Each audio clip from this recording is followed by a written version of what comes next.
kelak di hari kiamat, setelah semua ahli surga sudah mendapatkan bagiannya masing-masing, ada seorang yang paling akhir Allah angkat dari neraka. Ia juga orang yang paling akhir memasuki surga. Kira-kira apa yang akan ia dapatkan dari sisa-sisa surga? Berikut penuturan lengkapnya dari Rasulullah. Dalam hadis sahih riwayat Imam Al-Bukhari dikisahkan bahwa orang-orang bertanya kepada Nabi Muhammad, "Wahai Rasulullah, apakah kita akan melihat Allah pada hari kiamat nanti?" Beliau menjawab, "Apakah kalian dapat membantah bahwa bulan akan nampak jelas pada malam purnama?" Mereka menjawab, "Tidak." "Apakah kalian dapat membantah bahwa kalian dapat melihat matahari bila tidak ada awan yang menghalanginya?" Mereka menjawab, "Tidak." Beliau lantas menjelaskan bahwa kelak para penduduk surga akan dapat melihat keagungan zat Allah secara jelas, layaknya manusia yang saat ini dapat melihat bulan purnama dan matahari. Kemudian Nabi Muhammad melanjutkan penjelasannya bahwa manusia akan dikumpulkan pada hari kiamat di suatu tempat. Lalu Allah Subhanahu wa Ta'ala berfirman, "Barang siapa menyembah sesuatu di dunia, maka ia akan mengikuti apa yang ia sembah.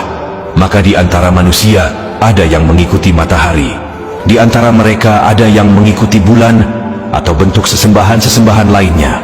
Kemudian tinggallah umat Nabi Muhammad, yang di antaranya ada kaum mukminin dan ada pula kaum munafikin. Mereka berkata, 'Inilah tempat kedudukan kami hingga datang Tuhan kami. Apabila Tuhan kami telah datang, pasti kami mengenalnya.' Maka Allah berfirman, 'Akulah Tuhan kalian.'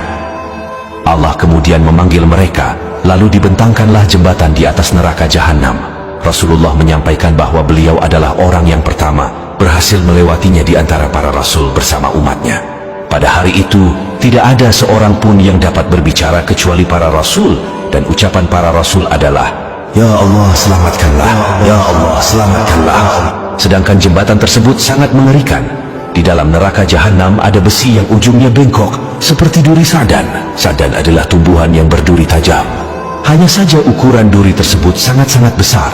Tidak ada yang mengetahui ukuran besarnya duri tersebut kecuali Allah. Duri tersebut akan menusuk manusia ketika melewati jembatan yang membentang di atas jahanam. Duri itu menusuk berdasarkan amal-amal mereka.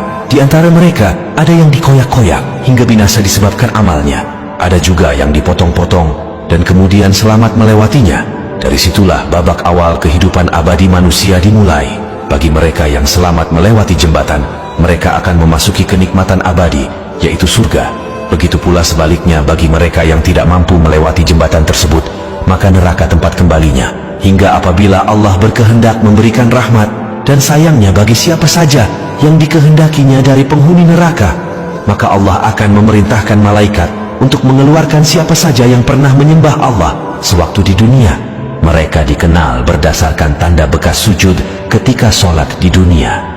Dan Allah telah mengharamkan kepada neraka untuk membakar anggota tubuh yang pernah dijadikan sujud kepada Allah sewaktu di dunia.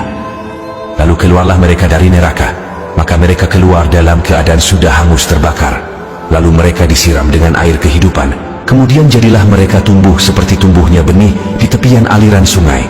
Setelah hampir semua manusia yang pernah sujud sewaktu di dunia, Allah angkat dari neraka dan dimasukkan ke surga. Maka tinggal hanya seorang yang berada antara surga dan neraka. Dia adalah orang terakhir yang memasuki surga setelah melewati siksa neraka. Dia sedang menghadapkan wajahnya ke neraka seraya berkata, "Ya Tuhanku, palingkanlah wajahku dari neraka. Sungguh anginnya neraka telah meracuni aku, dan baranya telah memanggang aku." Lalu Allah bertanya, seandainya dikabulkan permohonannya, apakah ia tidak akan meminta yang lain lagi? Orang itu menjawab tidak. Maka Allah membuat perjanjian dengan orang tersebut sesuai dengan apa yang diucapkannya. Kemudian Allah memalingkan wajah orang tersebut dari neraka. Maka ketika wajahnya dihadapkan kepada surga, dia melihat taman-taman dan keindahan surga, lalu terdiam dan tertegun. Orang tersebut seolah telah lupa dengan perjanjian sebelumnya.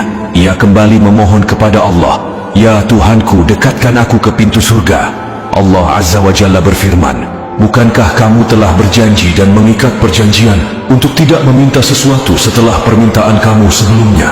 Orang itu menjawab, "Ya Rabbi, aku tidak mau menjadi makhlukmu yang paling celaka." Allah kembali bertanya, "Apakah jika telah diberikan permintaanmu sekarang ini, nantinya kamu tidak akan meminta yang lain lagi?" Orang itu menjawab, "Tidak, demi kemuliaan-Mu, aku tidak akan meminta yang lain setelah ini. Maka Allah kembali membuat perjanjian dengannya. Lalu orang tersebut didekatkan ke pintu surga. Maka manakala orang itu sudah sampai di pintu surga, dia melihat keindahan surga dan taman-taman yang hijau serta kegembiraan yang terdapat di dalamnya. Orang itu terdiam dan tertegun. Kemudian orang itu berkata, "Ya Allah, masukkanlah aku ke surga." Allah berfirman, "Celakalah kamu dari sikap kamu yang tidak menepati janji. Bukankah kamu telah berjanji dan mengikat perjanjian untuk tidak meminta sesuatu setelah kamu diberikan apa yang kamu pinta?" Orang itu berkata, "Ya Allah, janganlah Engkau menjadikan aku ciptaan-Mu yang paling celaka." Dalam kelanjutan hadis sahih tersebut, Nabi Muhammad menjelaskan bahwa Allah tertawa atas sikap orang itu.